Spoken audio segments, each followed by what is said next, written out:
Boa tarde, paz do Senhor Jesus, reine em cada coração, em cada família, em cada lar. Que a presença do Senhor possa te dar descanso. Isso que a presença dele faz. Ele disse para Moisés: a minha presença te dá descanso. E Moisés falou: Senhor, não permita que eu saia deste lugar se a tua presença não for comigo. E esse ano nós venhamos todos os dias: Senhor, não permita que eu saia daqui se a tua presença não for comigo. Que a presença do Senhor ela possa te dar descanso. Em meio às tribulações, em meio aos problemas, saiba que a presença dele é que dá descanso. A presença dele é que nos alimenta, é que nos ajuda em todos os momentos, né? Glória a Deus por isso. Então vamos lá? Capítulo 9. Todas as escolhas implicam perda. Como contei antes, a decisão de construir meu destino me levou, mesmo sem que eu entendesse na época, a reeditar as janelas que me encarceravam. Meu eu, pouco a pouco, saiu da plateia da condição de espectador passivo e subiu ao palco da mente para dirigir o roteiro da minha história. Foi nesse momento que finalmente entendi outra ferramenta fundamental para a minha história, para mudar minha história. Todas as escolhas envolvem perdas. Quem não estiver preparado para perder o irrelevante não conquistará o primordial. Eu era inconsequente, irresponsável, dado às festas e sem compromisso com o futuro. Para atingir o topo da montanha, eu precisava deixar de me arrastar no solo. Tudo exige perda, né? Se você não estiver preparado, porque todas as escolhas envolvem perdas. Um exemplo, se você quer aprender algo, vai envolver perder, né, uma televisão que você vai assistir. Por quê? Porque você vai tirar tempo para estudar. Vai envolver perder momentos de diversão, porque vai tirar tempo para buscar conhecimento. Se você quer estudar, um exemplo que eu estou dando, se quer aprender um instrumento, vai envolver perda, o quê? Ah, não, hoje eu tenho a aula. Tudo envolve perdas e devemos isso, criar bons hábitos na nossa vida. Para atingir o topo da montanha, eu precisava deixar de me arrastar no solo. Muitas pessoas querem conquistar seus filhos, seus amigos, seus parceiros, entretanto, não reciclam a própria impulsividade, irritabilidade e passividade doentia de julgar, cobrar, diminuir os outros. Nunca os conquistam, pois não sabem perder. Uau! Muitos querem ter saúde emocional, pois não dão importância ao seu sono. Não treinam relaxar. Insistem em ser máquinas de trabalhar. São vítimas de quê? Da síndrome do pensamento acelerado. Quer ter saúde mental, mas não está nem aí para o sono. Não relaxa. Não tira 10 minutos para contemplar. Isso, gente, é essencial para a nossa saúde emocional. Porque senão, são vítimas, se torna vítima do pensamento acelerado. Nunca se preocupe em aprender a proteger sua emoção e filtrar estímulos estressantes. Não sabem fazer escolhas, pois até se tornar heróis um dia, porém, numa UTI. Podem até se tornar heróis um dia, porém, numa UTI. Gosto de lembrar de Abraham Lincoln, um dos maiores políticos que a história conheceu. Ele viveu a magia dos vencedores, aplicou intuitivamente boa parte das ferramentas apresentadas nessa obra. Se as ensinássemos em todas as escolas do mundo, desde os anos iniciais, políticos como ele não seriam raros, mas surgiriam em grandes safras. Ver o sucesso de alguém nos encanta, mas por trás do sucesso há notáveis fracassos. E como? Essa foi minha história e a de muitos outros. Abraham Lincoln foi um colecionador de perdas até assumir a presidência dos Estados Unidos. Ele fracassou nos negócios, perdeu a noiva falecida, foi derrotado em várias eleições para deputado estadual e federal e para senador. Foi pretendido como vice-presidente. Seu apelido bem que poderia ter sido Senhor Fracasso.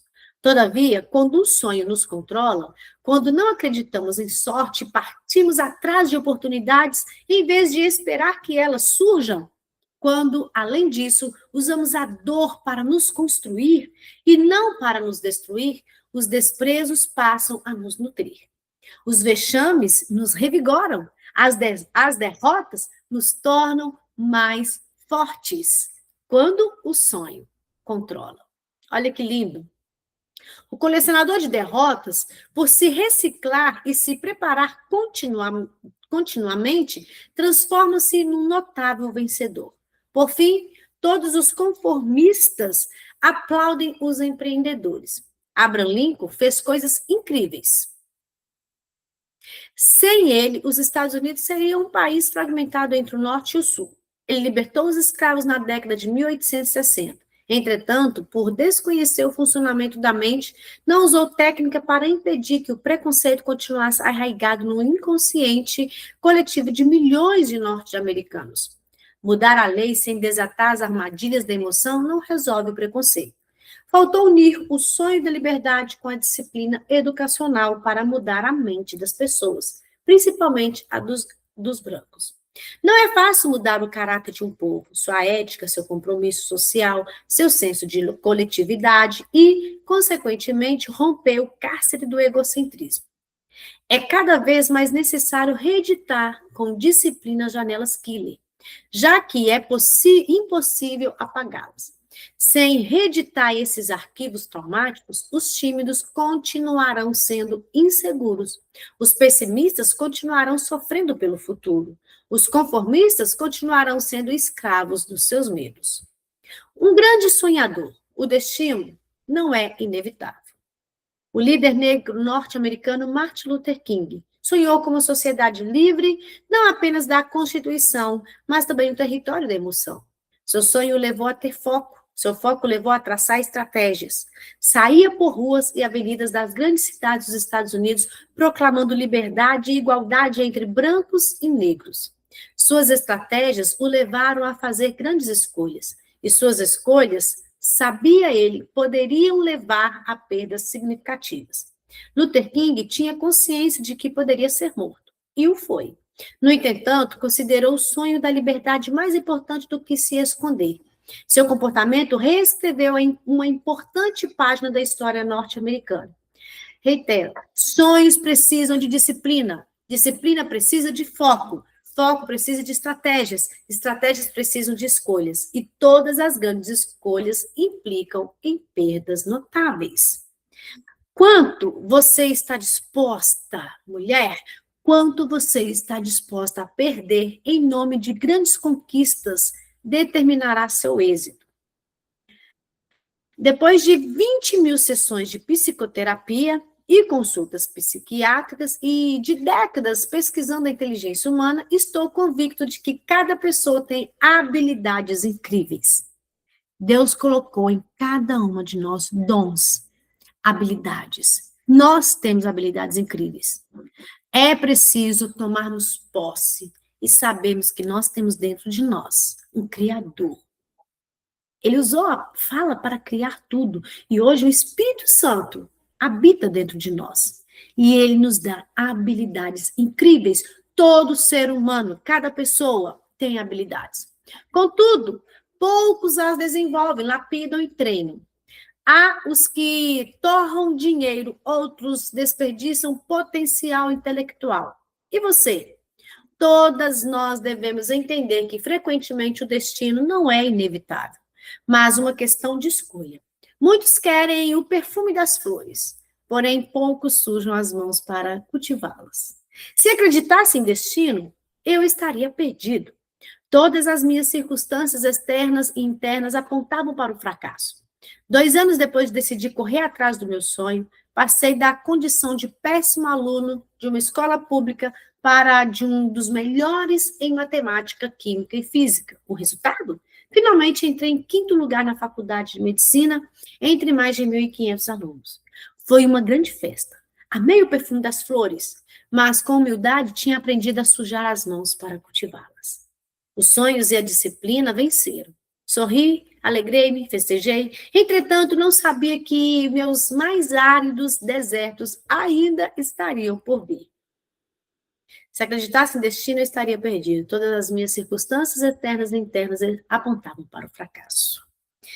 Uau, capítulo pequeno, mas de grande aprendizado. Os sonhos e disciplina venceram. né? Só que aí ele nem imaginava que os mais áridos desertos ainda estariam por vir. E é assim na nossa vida. É assim na nossa vida. Deixa eu parar aqui. Muitas vezes conquistamos algo e achamos que já está tudo resolvido. Mas ainda vai vir mais desafios. Mas ainda vai vir o quê? Mais áridos desertos aí pela frente. Mas com humildade, nós devemos sempre aprender a sujar as mãos para cultivar as flores. Vamos querer sentir belos cheiros, belos aromas? Vamos cultivar. Vamos aprender a cultivar essas flores. Né? Isso era em todo sentido da nossa vida. E nós vimos a história de Martin Luther King, ele caminhou, foi ali na luta e conseguiu, né? Antigamente os negros não podiam nem andar no ônibus, não podiam. Depois disso, acabou muito, né? Melhorou muito ali. E ainda, infelizmente, ainda existe isso, né? Muitas pessoas têm isso na cabeça, o racismo e tudo mais. Só que ali ele conseguiu aquela caminhada, apoio de muitas pessoas. Por quê? Porque ele teve um sonho. Ainda que custou a sua vida, morreu muito novo, se eu não me engano, com 38 anos ou 40, nessa fase. Mas ele foi atrás do sonho. Será que o sonho nos controla? Quando não acreditamos, né? Não acreditamos em sorte, mas nós devemos ir atrás das oportunidades. Não vamos esperar, vamos atrás das oportunidades, né? Vamos correr atrás. Não vamos ignorar ainda que a pessoa despreza, ainda que os outros desprezam. Olha só, vamos usar a dor para nos construir e não nos destruir. Vamos usar os desprezos para quê? Para nos nutrir. E os vexames para nos revigorar. As derrotas para nos tornar mais forte. Não importa. Mesmo com derrotas, nos tornemos mais fortes, né? Alguém deseja comentar algo? Achei essa parte interessante que fala assim que muitas pessoas querem conquistar os seus filhos, amigos, parceiros, mas às vezes a gente não abre mão, né, da nossa irritabilidade, da nossa capacidade de julgar. Então a gente tem que abrir mão para conquistá-los, né? Como é difícil, né? Todas as escolhas exigem perdas. Queremos essa escolha, mas não queremos perder, né, a arrogância, a irritabilidade, abrir mão. Então, isso é verdade na nossa vida, é no nosso dia a dia. Mas vamos aprender, né, a conquistar quem nós mais amamos.